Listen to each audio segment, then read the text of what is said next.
Pessoal, questão 17 agora, e olha só, essa questão foi uma questão desafiadora. Ele fala o seguinte: uma carga elétrica em movimento gera um campo eletromagnético no qual os vetores campo elétrico e campo magnético são sempre, uma lacuna para você completar com uma palavra, um com relação ao outro.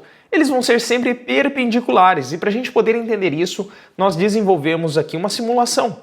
Eu quero mostrar para vocês, eu quero vir e mostrar algumas coisas. Vamos começar no mais simples aqui. E olha que interessante. Quando nós temos vamos analisar apenas o campo magnético. Quando nós pensamos na lei de Biot-Savart, nós lembramos que uma carga em movimento vai gerar um campo magnético. Para a gente achar a direção e sentido do campo magnético, nós usamos a regra da mão direita.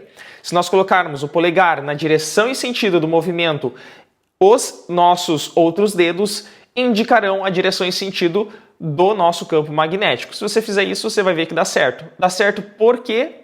Porque nós estamos lidando com uma carga positiva.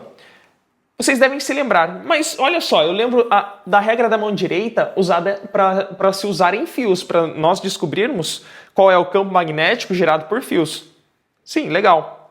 Você deve estar pensando o seguinte: tá, mas nos fios, quem se movimentam são os elétrons, não é?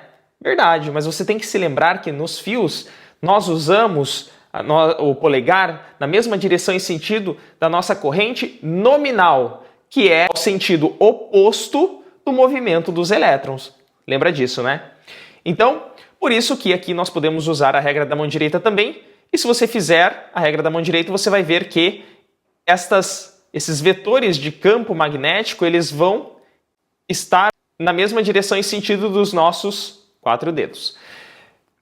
Perfeito, gente. Veja que eles sempre vão estar neste plano. Ó, eles sempre vão estar neste plano em azulzinho. E se nós traçarmos uma linha imaginária ao redor do eixo da trajetória desta partícula carregada, veja que todos os vetores de campo magnético eles vão ser tangentes a essa circunferência imaginária, tá bom? Legal, gente. E agora, se a gente pegar e analisarmos o campo elétrico. Pessoal, olha só, o campo elétrico ele sempre vai ser radial à partícula. Nós sempre vamos ter o campo elétrico radial a uma partícula, sendo ela estática ou ela em movimento. Até se nós adicionarmos outros planos, isso fica mais evidente ainda. Veja que todos os vetores verdinhos aqui que indicam campo magnético, eles sempre vão estar saindo desta esfera, ó. Eles sempre vão estar saindo, tá bom?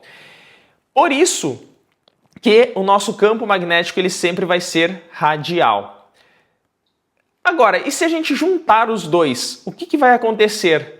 Veja que se nós juntarmos eles e pegarmos somente um plano aqui, eu vou pegar só o plano, somente um plano para a gente analisar. Veja que os vetores formados pelo campo magnético em vermelho e pelo campo elétrico em verde, eles vão ser sempre perpendiculares.